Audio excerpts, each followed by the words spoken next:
В эфире еженедельная информационно-аналитическая программа «События недели». С вами Елена Лолова. Здравствуйте.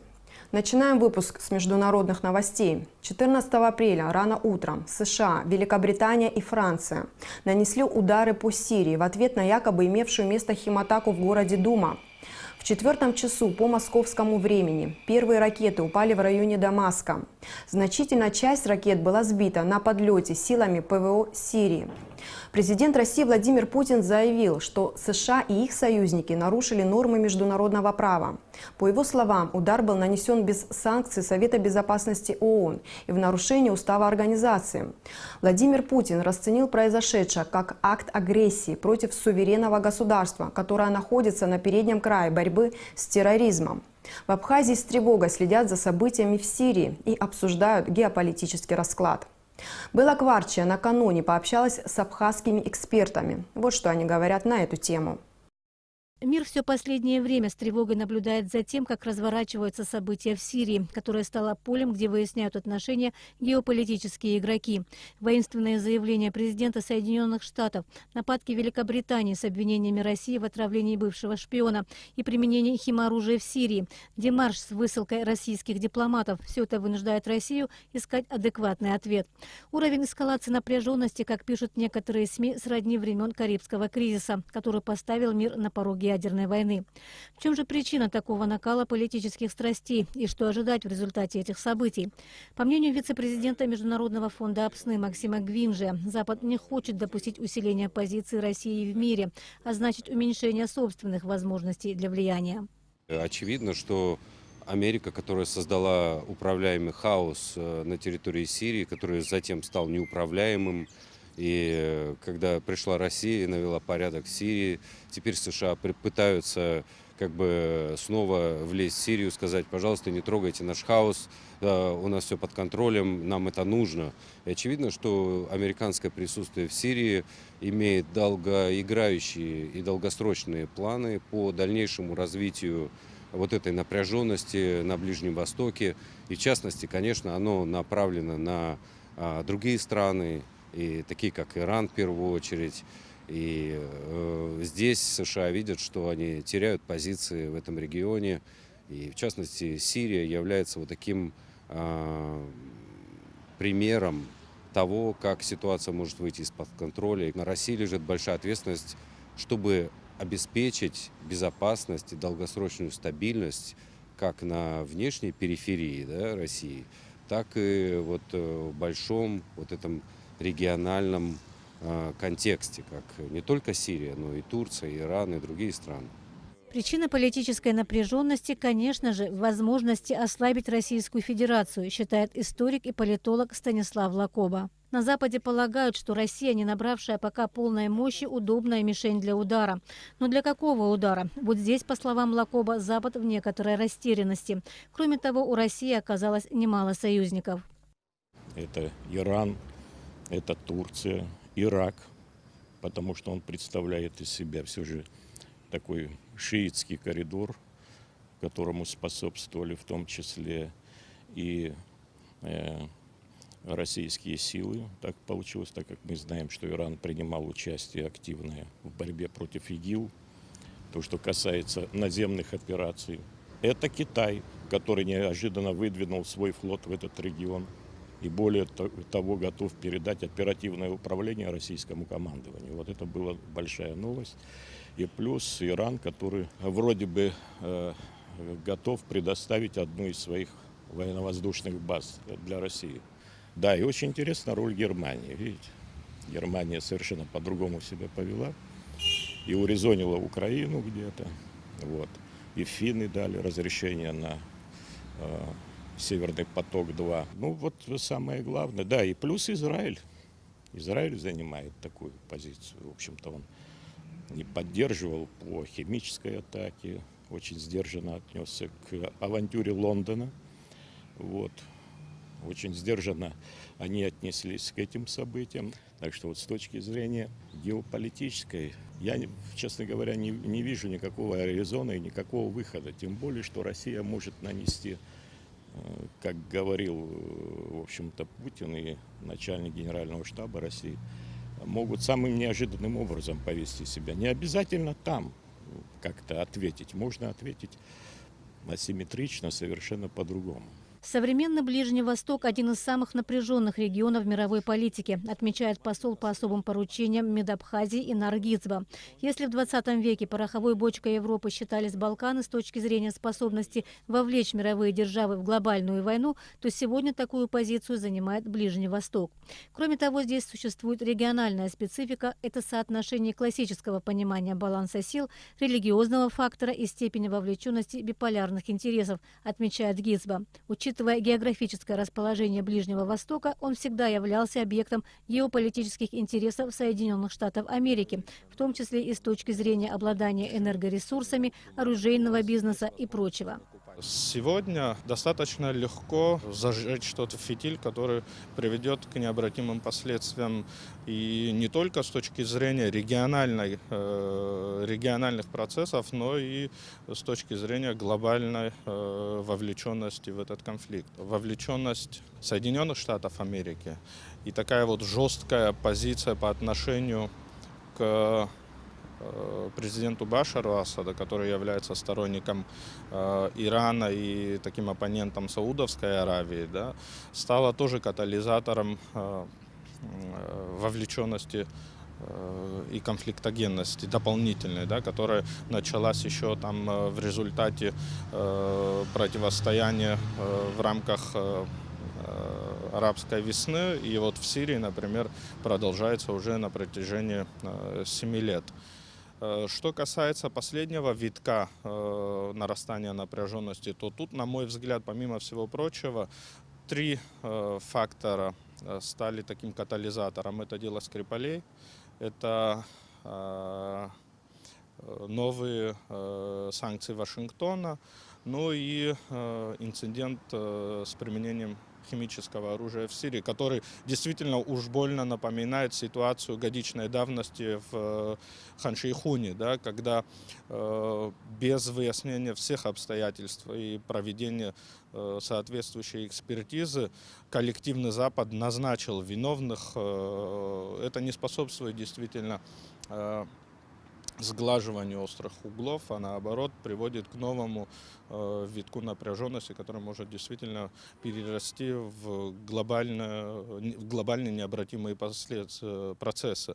Гицба отмечает, что для Абхазии в силу ряда причин не безразлично то, что происходит в Сирии. Там проживают представители нашей диаспоры, наши соотечественники, братья и сестры. Кроме того, Сирия исторически являлась для нас дружественной страной, и мы поддерживаем до сих пор и активно развиваем дружеские взаимоотношения. По мере возможности стараемся участвовать в гуманитарных акциях. Вот, Министерством иностранных дел и Министерством обороны была реализована, как вы помните, такая акция. Мы направили туда продовольствие и воду, которая крайне необходима сирийскому народу сегодня. И хочется верить действительно, что конфигурация сил на Ближнем Востоке позволит в ближайшее время уже говорить о том, что конфликт исчерпан.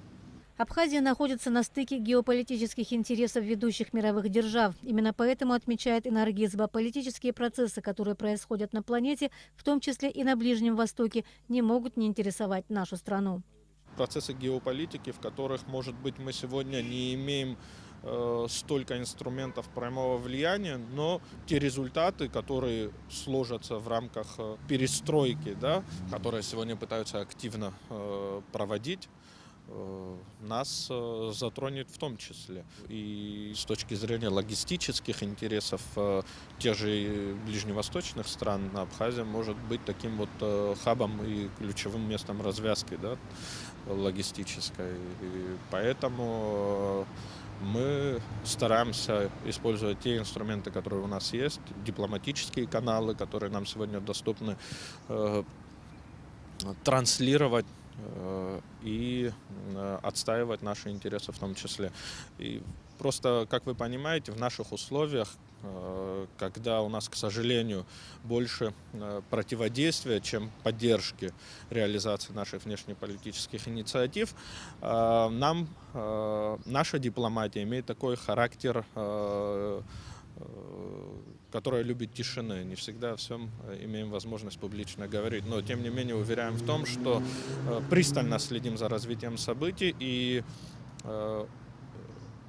используем все доступные дипломатические каналы, чтобы транслировать наши интересы. События, которые разворачиваются вокруг Сирии, затрагивают непосредственно и национальные интересы Абхазии, хотя, к сожалению, возможно, не все это сознают, говорит директор Института стратегических исследований при президенте Абхазии Олег Домения. По его мнению, последствия обострившейся ситуации внутри и вокруг Сирии – это результат стратегии развития США, которая постоянно и систематически работает на ослабление России. Санкции – это же тоже звено в этой цепи. Объявляя санкции России, это же касается и нас. Ведь мы с Россией связаны, мы теперь от России ждем там помощи, поддержки и прочее. Но эти санкции очень дорого обходятся России в сфере экономики. Потому что Соединенным Штатам Америки нужно ослаблять экономику России. В ослаблении экономики России мы не можем быть заинтересованы. Вы сказали о том, что цель – это ослабить Россию. Как вы думаете, это удается? Вы знаете, удается не так, как американские стратеги хотели бы. Но тем не менее это сказывается, это мешает, это тормозит развитие России. Значит, сейчас, видите, последние дни рубль ослаб. Это имеет значение в жизни наших граждан? Имеет значение. Надо удивляться тому, что России удается противостоять нажиму, говорит Домения. Ведь Запад привык к России 90-х, а теперь она развивается и не только в военно-политическом плане, но и экономически, что совсем невыгодно Америке. И здесь используются все средства и ресурсы, которые только возможно использовать. Олигархат Соединенных Штатов Америки хорошо чувствует, хорошо ощущает, остро ощущает то, что они утрачивают свое былое положение. Особенно то положение, в котором они находились в начале 90-х годов, когда им удалось демонтировать, разрушить Советский Союз. И теперь всячески стараются не допустить возрождения России и чтобы она выполняла миссию СССР. И роль вот этого олигархата чрезвычайно велика. Там даже президент не управляет страной, и даже Конгресс не управляет страной, а управляют страной банки, банкиры. Все финансовые ресурсы в их руках. У них есть разведслужбы, у них есть вооруженные силы. Это, конечно, геополитические игры, но они могут, эти игры, как мы с вами хорошо знаем, могут привести и к серьезным столкновениям. А здесь даже ядерную войну исключать нельзя. Не говоря уже война обычным вооружением, да? Вы представляете, вообще на грани катастрофы мы стоим. На грани катастрофы находится мир. Противостоящие силы сдерживают друг друга, и именно это дает надежду на сохранение стабильности, считает Домения. То, что Россия ставит на передний план развития военно-промышленного комплекса, это правильная постановка вопроса, оценивает он. Лишившись способности защитить свою территорию, страну не построить, тем более, когда Запад не оставляет попыток наступления, отмечает он. Раньше Варшавский договор и НАТО сдерживали друг друга. Так мы просуществовали 30-40 лет. Теперь этого нет. Однополярный мир. Но оказывается, в однополярном мире страны и народы оказались в еще более сложной ситуации. А теперь идет борьба за то, чтобы другие страны тоже могли влиять на процессы, происходящие на планете. Хочет участвовать в этом управлении и Россия, и Китай, и Индия, и многие другие страны, которые сейчас бурно начинают развиваться. Американцам, естественно, это невыгодно. Говоря о сценарии развития событий, эксперты отмечали, что всякий раз после того, как обострение отношений между странами достигает своего пика, непременно происходит долгожданная перезагрузка. Однако подчеркнули, что желательно, чтобы она произошла до того, как отношения вступят в горячую фазу противостояния. Я думаю, дальше будет новая волна, когда после таких вот серьезных происшествий происходит перезагрузка, и наконец-то стороны садятся за стол переговоров. К сожалению, это происходит обычно так. Но я думаю, в этом случае есть уже определенный опыт, и все стороны конфликта, они знают историю, и, надеюсь, будут учиться в этой истории. Самый плохой сценарий, трудно так сказать, но это просто доказывает о том, что мир многополярным становится, и все. Плохой сценарий для Америки, вот они не хотят с этим смириться, понимаете? У них фантомные боли. Они считали, что имеют полное влияние на Россию очень долгое время. Вот, если вспомнить даже вот нашу войну 92-93 годов, вот, вы помните, как высказался в свое время госсекретарь Бейкер, что Россия до 1994 года шла в фарватере американской внешней политики. Это когда был Козырев. Но это то, что мы ощутили на себе. Главное, чтобы в России внутри правильно разобрались, без всяких перегибов, понимаете, чтобы не было возврата к чему-то такому прошлому, которое вызывает, конечно, недоверие у многих народов, не только Российской Федерации. Эксперты не провидцы, и в любые прогнозы может вмешаться его величество случай. Предсказывая, как будут развиваться события, можно говорить только о степени его вероятности. Только здравый смысл тех, кто вершит судьбы людей и целой планеты, позволяют надеяться, что человечество избежит худшего сценария. Белла Кварчия, Астамур Гошба для событий недели. А сейчас к некоторым событиям прошедшей недели в Абхазии. Поставлена точка в громком деле об изнасиловании малолетней девочки. Астамур Джопа приговорен к 20 годам лишения свободы с отбыванием наказания в исправительной колонии строгого режима. Такое решение принял Сухумский районный суд под председательством судьи Александра Степанова. Астамур Джопа обвинен в изнасиловании несовершеннолетней, угрозе убийством и незаконном хранении и ношении огнестрельного оружия.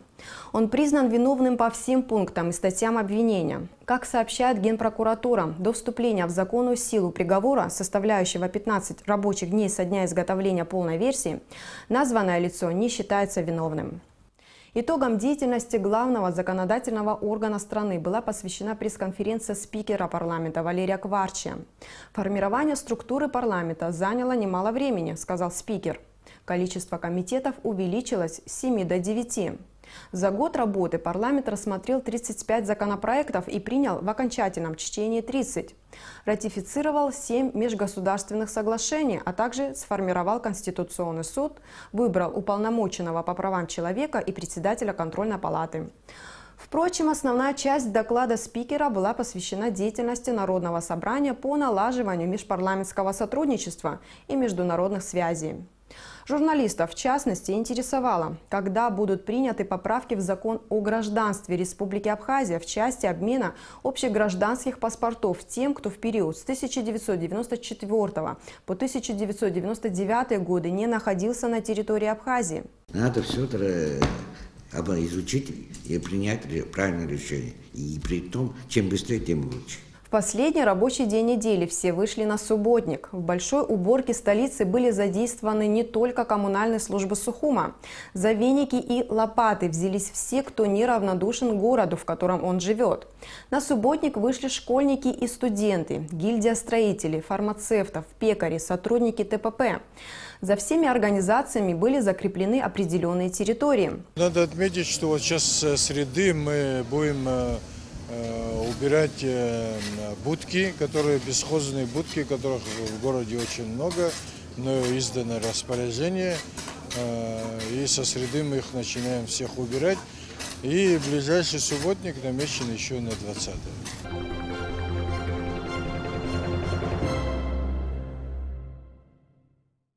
Все послевоенные годы граждане Абхазии сталкиваются с проблемой неисполнения судебных решений. Особенно это касается жилищных вопросов. Таких дел накопилось более 2000. В июне 2015 года был принят закон о службе судебных исполнителей, и только в 2017 году эта структура заработала. Мы пригласили в студию главного судебного исполнителя, заместителя министра юстиции Абхазии Зураба Барциц, чтобы поговорить о работе возглавляемой им структуры.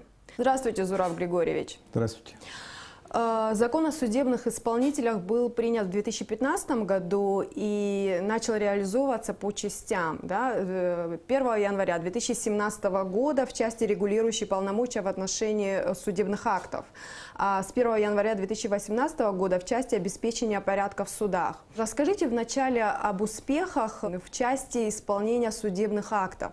За все послевоенные годы накопилось большое количество невыполненных судебных решений. Среди них есть решение по выселению из жилья, которое, по мнению суда, занималось незаконно. Да? Это очень сложные и чувствительные такие темы. Из-за многих невыполненных судебных решений возникали и конфликтные ситуации. Ваша служба начала выполнять вот эту сложную такую миссию по исполнению судебных решений. Расскажите вот об этих трудностях, с которыми вы сталкиваетесь. Все послевоенные годы, вот так сказать, после 1993 года судебные решения принимались соответствующими судебными инстанциями, но исполнение было крайне тяжелое. И, значит, при судах были отдельные судебные исполнители последние годы, но они, сказать о их неэффективности не приходится.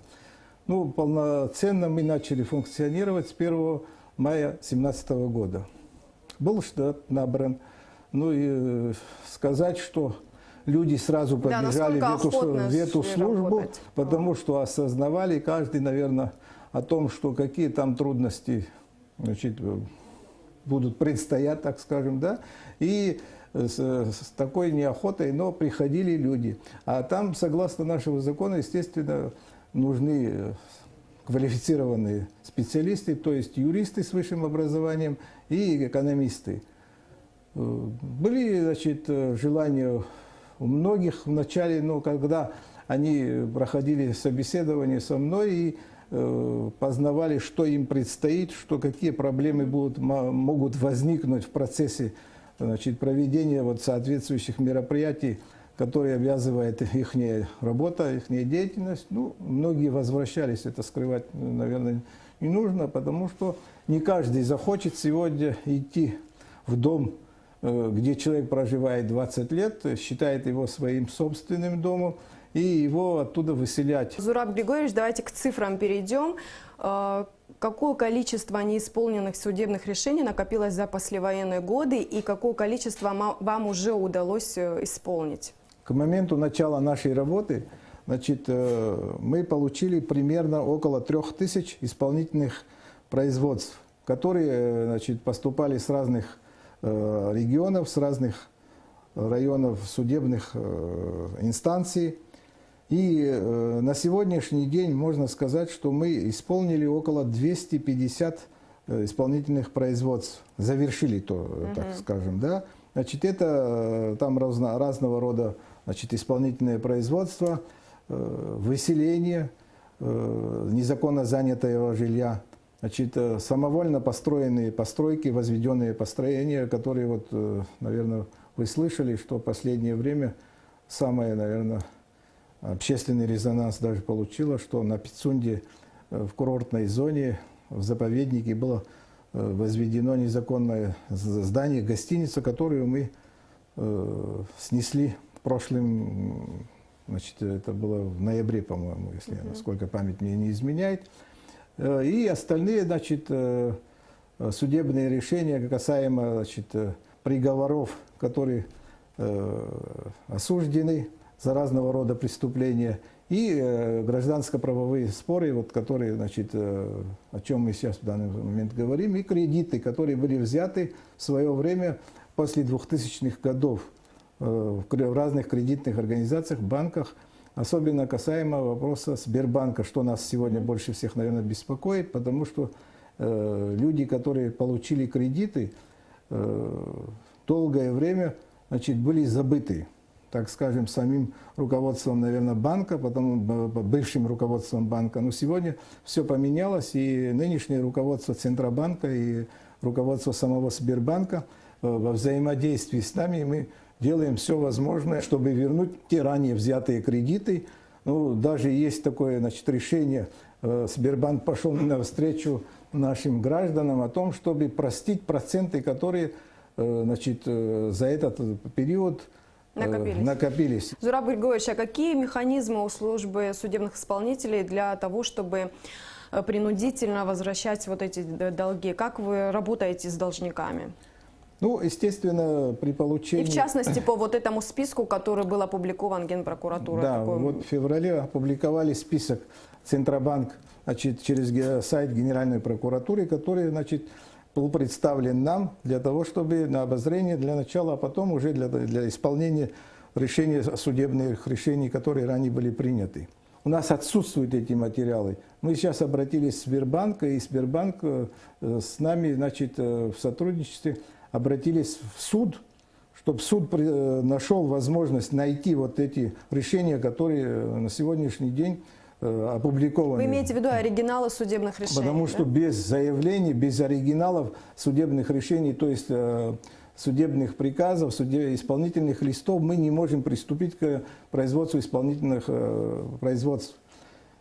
Есть соответствующие, так скажем, заявления по части вот этих производств, по которым мы работаем. В данном случае могу сказать, что за вот эти 4 месяца нами, нашей службой, взыскано 4 миллиона рублей. Это по этому списку, да? По этому списку, да. И дальше не только этот список, ну еще, естественно, у нас на этом не закрывается работа. Еще есть другие кредитные организации, банки, с которыми мы работаем. Мы помогаем решить вопрос возврата долгов.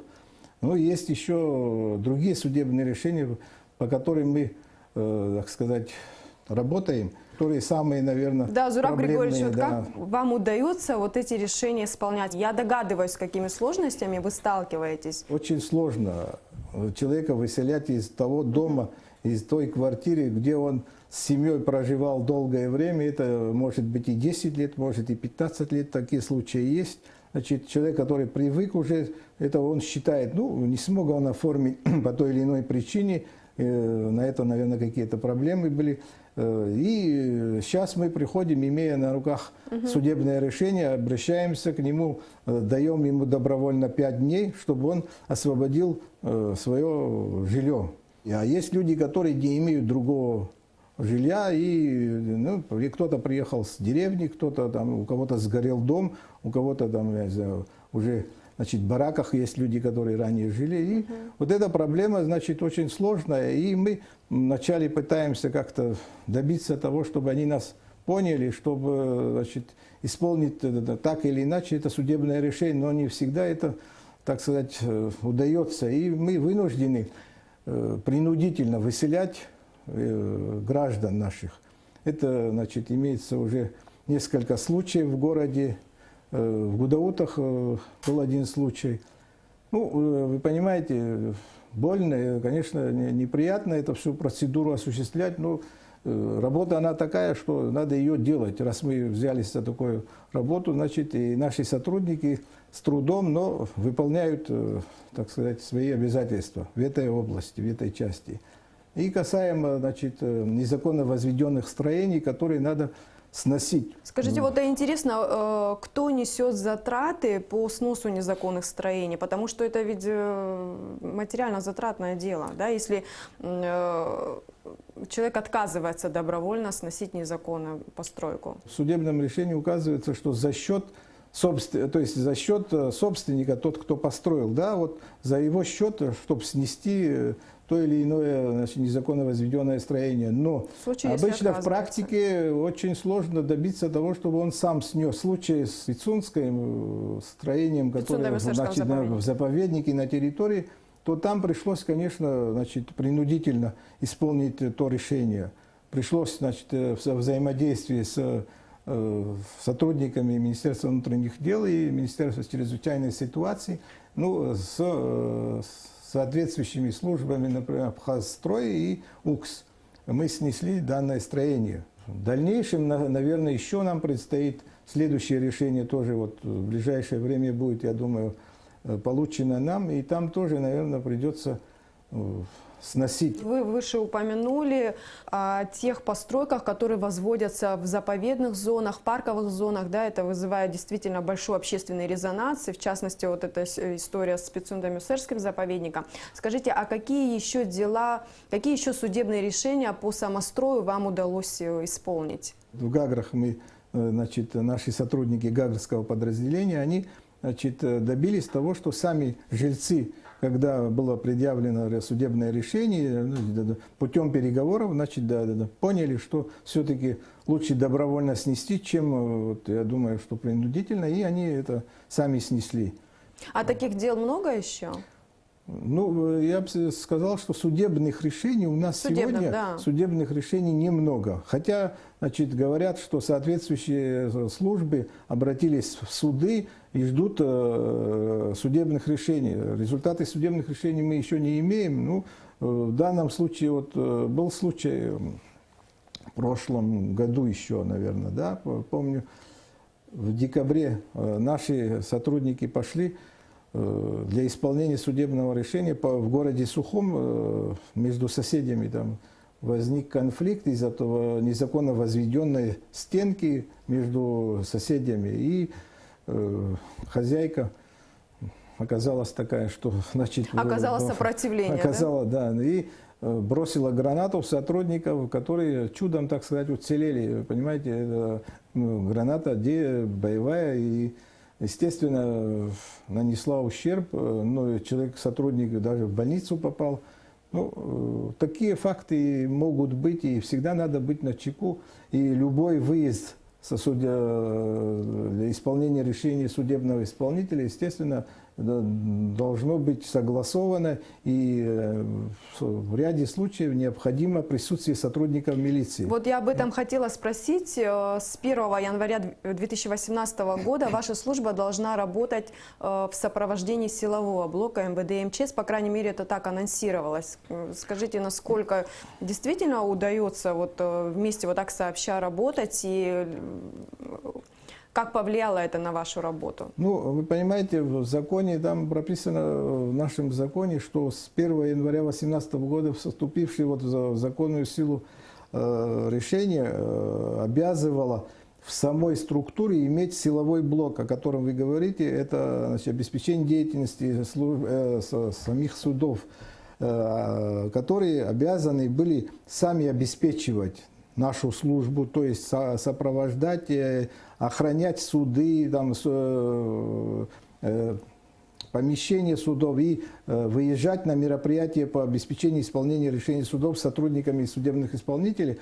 И безопасность они должны были обеспечивать. Но в связи с тем, что не хватало финансовых средств, вот второй пункт самого вот этого закона, где должны были появиться сотрудники силового блока, оно не было исполнено. И сегодня, когда есть необходимость исполнения, то есть сопровождения силового блока, нам помогают сотрудники Министерства внутренних дел. Они всегда относятся к нам в этом плане, значит, без проблем всегда выделяют сотрудников, и мы вместе сообща выезжаем. Насколько вам часто, вашим сотрудникам приходится часто сталкиваться с такой агрессивной формой реагирования граждан на вот вашу работу?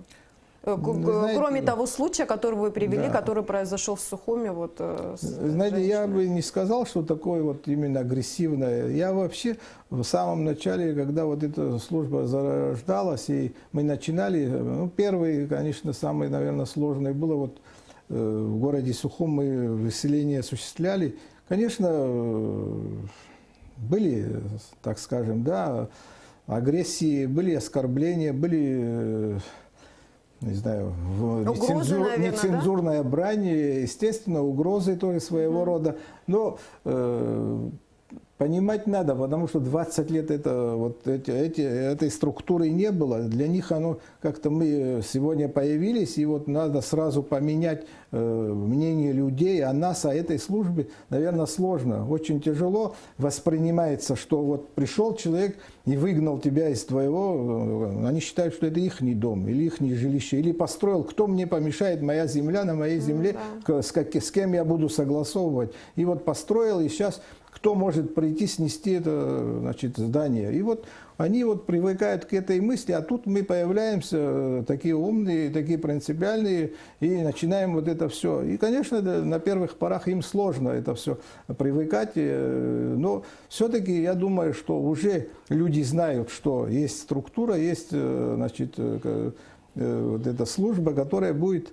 исполнять то или иное решение. Вот те, которые решения были на исполнение, вот на тот период, когда мы начали, сейчас они, значит, заново обращаются в суды, дабы изменить те ранее принятые решения. Понимаете, больше судебных споров как бы начинается вот тяжба между то есть должниками, между взыскателями, это в части, ну, по-разному, где и по строительству, и по выселению, и по разного рода решения судов, которые у нас есть. По выселению еще много вам дел нужно исполнить?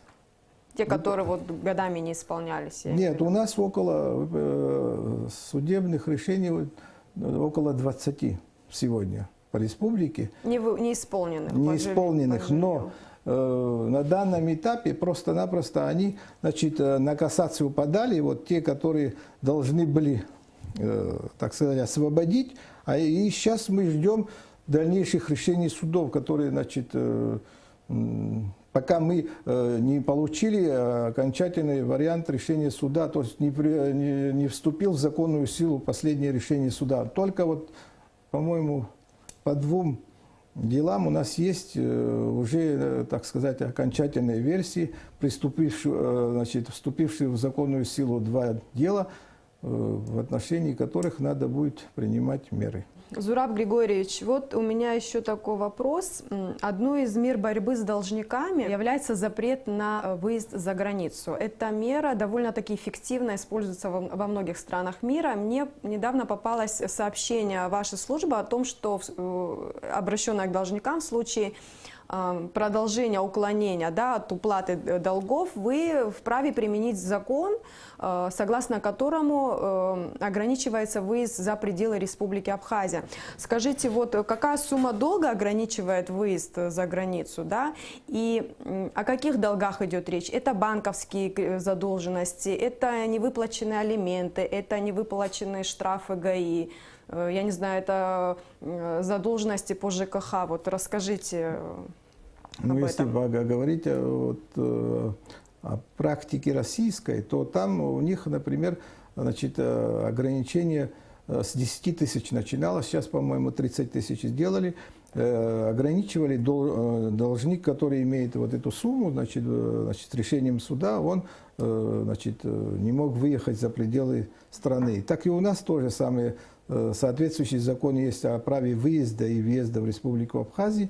И в нашем законе об исполнительном производстве заложено, что, значит, судебный исполнитель возбуждает исполнительное производство в отношении должника, уведомляет ему, дает ему добровольное исполнение решения 5 дней. Значит, если не исполняет, значит, он обеспечивает, то есть, ограничение выезда за пределы республики.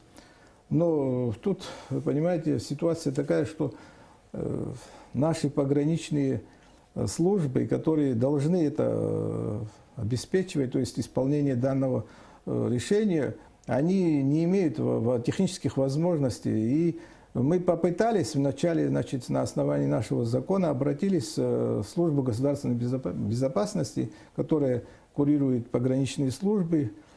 Ну, они объяснили, что на сегодняшнем этапе они не готовы. Технически нет возможности. Значит, сейчас прорабатываются, значит, варианты, как это возможно решить. Вопрос, чтобы, значит, ограничить выезд нашим должникам. Ну, недавно на встрече руководства страны эта тема была затронута, и президент сказал, что примет все необходимые меры значит, для того, чтобы вот данное решение было принято соответствующими службами.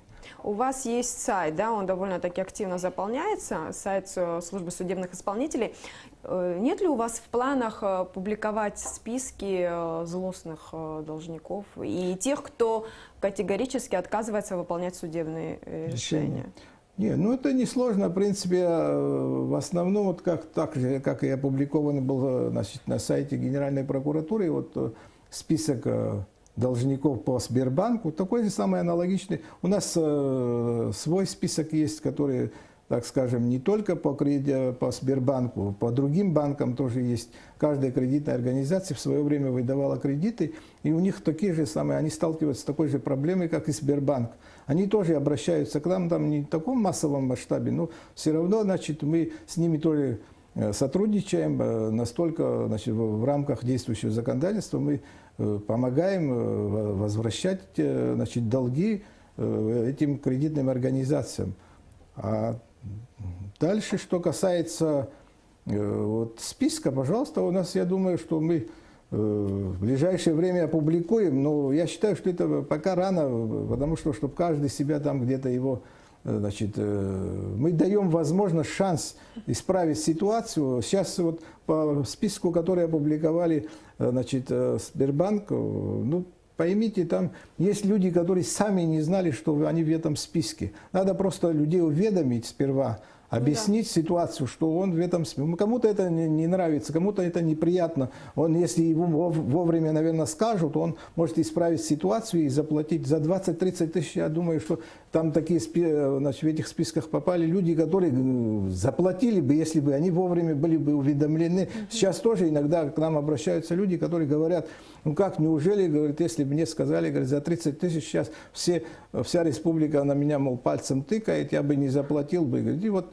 такие, значит, недовольствия возникают. И чтобы вот этого не было, мы сейчас каждого должны уведомить, объяснить, если он имеет возможность исправить ситуацию, то есть вернуть долги, тогда, значит, мы даем ему возможность. А уж те, которые, так сказать, которые не хотят, категорически отказываются исполнять судебное решение, ну, то тогда в отношении них там есть другие рычаги воздействия, например, принудительное ограничение выезда, это одно мы что сказали, а потом ограничение выдачи паспорта заграничного. Значит, в законе это есть.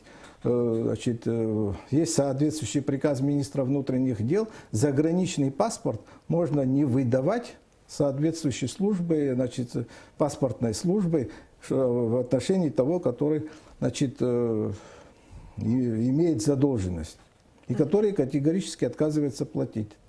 Зураб Григорьевич, у меня все к вам вопросы. Спасибо, что нашли время, пришли к нам в студию и поговорили с нами. Спасибо вам тоже. До свидания, удачи. Всего хорошего, до свидания. Уважаемые телезрители, напоминаю, у нас в гостях был главный судебный исполнитель, заместитель министра юстиции Абхазии Зураб Барцыц. Мы продолжаем выпуск. 14 апреля президент Абхазии Рауль Хаджимба поздравил президента Приднестровской Молдавской Республики Вадима Красносельского с днем рождения. Рауль Хаджимба подчеркнул, что высоко оценивает теплые дружеские отношения, сложившиеся с его приднестровским коллегой. Он убежден, что благодаря совместным усилиям отношения между Абхазией и Приднестровьем будут и впредь развиваться. 14 апреля – День работника налоговых органов Абхазии. 24 года назад председателем Верховного Совета Республики Абхазия Владиславом Арзымбо было подписано постановление о создании государственной налоговой службы.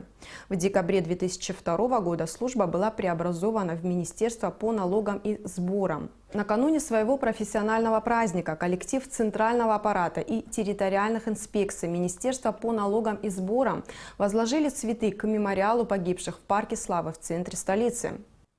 С профессиональным праздником работников налоговых органов поздравил президент Абхазии Рауль Хаджимба. От вашей грамотной и слаженной работы зависят как поступление денежных средств в государственный бюджет, так и инвестиционный климат в стране, развитие экономики в целом. А это значит, что на вас возложена ответственная и почетная миссия, говорится в поздравительном тексте.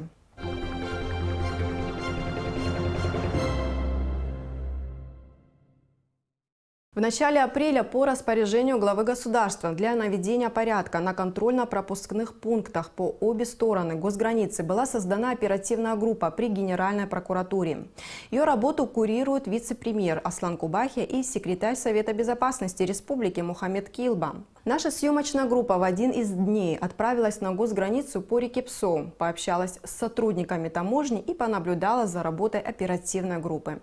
Смотрите репортаж Асиды Малия. Рабочий день сотрудников таможни начинается в 9 утра после пересменки. Вместе с ними к своим обязанностям приступает дежурная группа оперативного штаба по контролю за пунктами пропуска.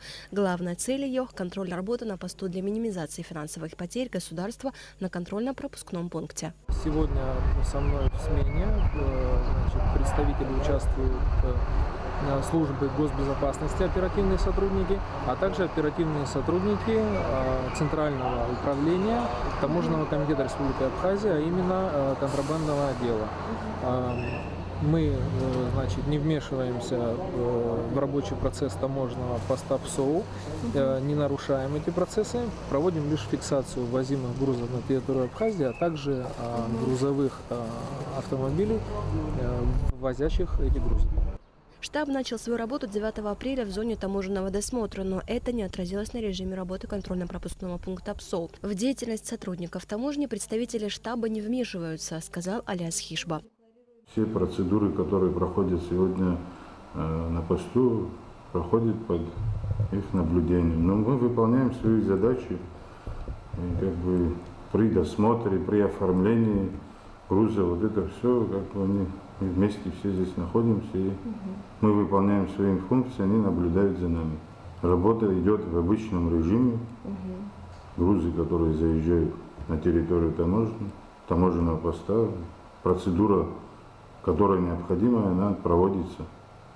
Досмотр, оформление и выпуск в свободное обращение. По информации таможенников, за последние месяцы товарооборот между Абхазией и Россией значительно сократился.